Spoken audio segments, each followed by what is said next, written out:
Será que o perfeccionismo, ao invés de me fazer concluir as coisas, concluir atividades, está só me fazendo procrastinar?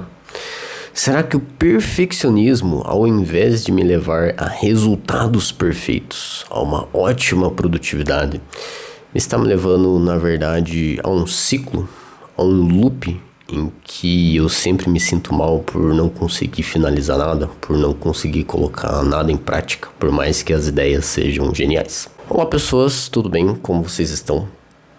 Hoje eu tô aqui para falar sobre esse tema, sobre a relação entre perfeccionismo e procrastinação, né? E como os dois estão mais relacionados do que a gente pensa, na verdade, né? Vamos pegar o primeiro tópico, que é o tópico do perfeccionismo. Então, visualizar alguma coisa feita de um jeito muito perfeito. Visualizar alguma coisa concluída de um jeito muito fenomenal, organizada de um jeito muito... como se não pudesse faltar nenhum detalhe, como se tudo estivesse no devido lugar. Parece muito bom, né? No sentido assim, se eu sou perfeccionista, significa que eu vou sempre dar o meu melhor para fazer as coisas do melhor jeito e eu vou ter resultados muito bons e eu vou ser produtivo e as outras pessoas vão me valorizar e isso e aquilo XYZ. Parece muito bom. Por que então que uma grande maioria das vezes, quando eu sou perfeccionista, eu não consigo colocar isso em prática? Eu começo tentando ser perfeito, mas eu paro, eu não continuo, eu não levo pra frente, ou então eu não consigo atingir esse degrau de perfeição. E normalmente a consequência é qual? Eu fico frustrado. Então eu acabo escolhendo uma outra ação, eu vou fazer algo que é mais fácil, eu vou fazer algo que é mais gostoso, e eu vou deixando pra depois. Isso quando eu não faço algo que eu gosto de chamar de procrastinação justificada. Então eu estou fazendo algo justificando que eu estou me preparando para fazer algo perfeito, mas eu nunca realmente começo. Se a gente for pensar na procrastinação, ela acontece quando a gente tem uma barreira muito alta para a entrada da ação que a gente está querendo fazer. Então o que eu quero dizer com isso? O nosso cérebro, ele sempre trabalha com opções e comparações. Então, a todo momento, a gente tem várias opções do que a gente pode escolher fazer. Às vezes, a gente pode não enxergar isso porque a gente fala assim, não, eu só tenho uma opção do que eu devo fazer. Pode ser que sim, talvez na sua rotina, no teu dia a dia, tenha algumas coisas específicas que você sabe que você deve fazer. Entretanto, normalmente, a gente sempre tem a opção de fazer ou não, de fazer depois, de fazer algo antes e tudo mais. Então, a gente sempre tem essas opções.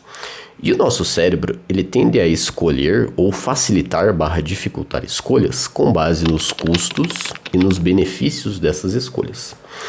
Quando uma escolha, por mais importante que ela seja, ela tem um custo de entrada muito alto, ou seja, a barreira de entrada é alto, se a gente não tiver com muita energia, a probabilidade é que a gente vai escolher uma opção concorrente, que o custo de entrada é mais fácil, que eu não preciso me esforçar tanto e que eu tenho uma recompensa mais fácil. Então, vamos pegar um exemplo, né? Eu tenho essa prateleira aqui atrás que tem vários materiais, tanto de trabalho quanto de estudo, enfim. E digamos que ela tivesse mais desorganizada do que está. E eu colocasse para mim, não. Quando eu pegar essa prateleira, eu tenho que pegar para organizar ela de cabo a rabo. Tudo por ordem alfabética, por editora, por tema, organizar milimetricamente o melhor possível. Se eu coloco que esse é o meu objetivo, eu tenho uma certa barreira de entrada, porque eu tô esperando que quando eu for fazer essa ação, eu vou ter que fazer tudo nos mínimos detalhes e o meu cérebro ele consegue processar que vai levar um tempo, que vai levar um esforço e que vai ser um pouco chato, apesar de que o resultado vai ser bom, o resultado vai me trazer satisfação. Não vai ser uma satisfação intensa, mas vai me trazer uma certa satisfação. Se eu mudo o meu padrão, se eu tiro a expectativa de perfeição e eu diminuo a barreira de entrada, eu facilito, eu falo assim, não, eu tenho que organizar. Putz, mas hoje eu não tenho tempo de organizar essa prateleira inteira. Quer saber? Eu vou organizar só a primeira de cima. Opa, diminuiu o custo, não é mais tão difícil eu atingir o que eu quero atingir. O resultado não vai ser a perfeição, mas não tem problema. É mais fácil eu atingir algo pequeno do que não é perfeito do que eu querer atingir a perfeição. Se eu falasse que não vou pegar para arrumar essa prateleira se não for para arrumar tudo. Se não for para arrumar tudo, eu nem começo, nem compensa. O que provavelmente ia acontecer é falar, hoje não dá tempo, acho que eu vou deixar para amanhã. E deixa para amanhã. Aí chega amanhã, eu já fiz outras coisas, eu tô cansado, eu tô mexendo no computador aqui, eu falo, nossa, tem a prateleira para arrumar. E daí aparece um vídeo no YouTube, eu clico no YouTube, vou ver o vídeo, quando eu vi passou o tempo eu não arrumei a prateleira. Por que eu escolhi o vídeo do YouTube ao invés de arrumar a prateleira? Porque o custo de entrada, a barreira para assistir o vídeo do YouTube é quase nula. É só eu clicar, eu não preciso me esforçar. Então é muito mais fácil eu procrastinar, ou seja, eu escolher essa opção que o custo de entrada é mais fácil do que eu escolher a opção que o custo de entrada é mais difícil. Então no final do dia, é como se fosse uma ilusão. Né? Qual que é a ilusão? A ilusão de que quanto mais perfeito eu querer as coisas, melhor vai ser a qualidade, mais eu vou conseguir produzir.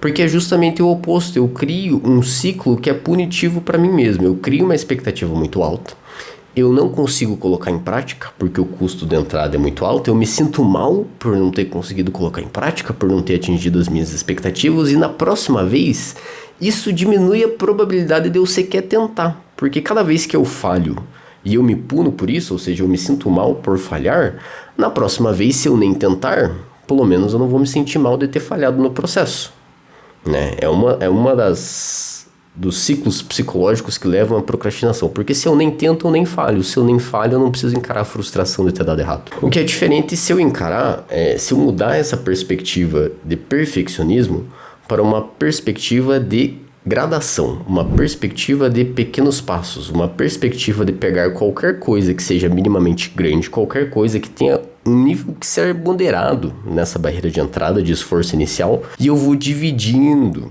e eu vou colocando pedaços menores, eu vou fazendo objetivos menores, a barreira de entrada fica mais fácil e eu tenho satisfação, porque eu consigo concluir objetivos com mais frequência. Óbvio, meus objetivos vão ser menores, é mais fácil de eu concluir eles, eu vou concluir mais objetivos. Não tem importância, porque no final do dia, se eu conseguir acumular esses objetivos, eventualmente eles vão dar um objetivo grande. Eventualmente eu vou chegar no objetivo inicial do perfeccionismo, mas somente se eu não estiver buscando o perfeccionismo. Vocês veem como é irônico? Quanto mais eu busco o perfeccionismo, provavelmente mais longe eu vou estar de conseguir botar isso em prática. Quanto mais eu deixo a ideia de perfeccionismo de lado e eu só foco em fazer pequenas coisas, ironicamente, mais perto eu chego do meu ideal inicial do perfeccionismo. Quando a gente pensa na forma do nosso funcionamento cerebral e tudo mais, existem vários desses loops, vários dessas armadilhas, que quanto mais você tenta fazer alguma coisa, mais você se afasta daquilo, e quando você abre mão de uma certa expectativa, quando você abre mão de uma certa regra e você só tenta colocar em prática, mesmo que com pequenas falhas, mesmo que não do jeito idealizado, você na verdade chega mais perto do que você inicialmente queria. E é isso. Eu sei que parece simples, eu sei que às vezes a gente pode pensar, putz, mas será que funciona e tudo mais? Mas tudo vai girar em volta de uma ideia que a gente pode explorar melhor em um vídeo futuro, mas que é a ideia de focar no momento presente. O que eu quero dizer com focar no momento presente? Quanto mais eu desfusionar, quanto mais eu me afastar de expectativas, de ideias, de planejamentos que estão muito fora do presente, que estão muito além do que é possível agora, que a barreira de entrada para essas coisas que eu estou imaginando elas é muito alta, quanto mais eu me afasto disso e eu foco nas coisas que estão disponíveis no presente, disponíveis para serem apreciadas, para serem realizadas, para serem construídas no momento inicial agora, mais fácil é de eventualmente eu chegar nessas coisas que eu estou imaginando. Essa é a ironia que às vezes a gente não percebe, e que se a gente só conseguir fazer esse gesto de abrir mão, quando a gente pensa em aceitação, muitas vezes na terapia é isso, é abrir mão de ideias, é abrir mão do controle, é abrir mão de expectativas e trazer o foco para essas coisas que são de acesso agora. E as coisas que são de acesso agora são as coisas do presente.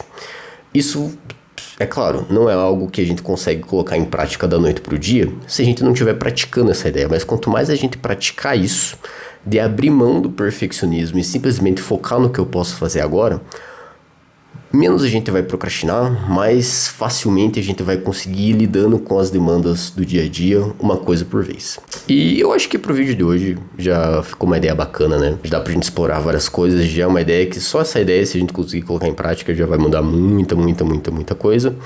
Mas eu deixo aqui de novo esse incentivo, a ideia do treino. Essa ideia de foco no momento presente, de fazer uma coisa por vez, é algo que precisa de treino. Então não necessariamente a gente vai conseguir colocar essa perspectiva em prática já de primeira, mas quanto mais a gente treinar esse gesto de abrir mão do perfeccionismo e focar uma coisa de cada vez, melhor a gente vai ser em cada vez menos procrastinar, né? E cada vez menos procrastinação vai ser algo relevante no nosso dia a dia, e cada vez menos isso vai acabar atrapalhando o nosso dia a dia.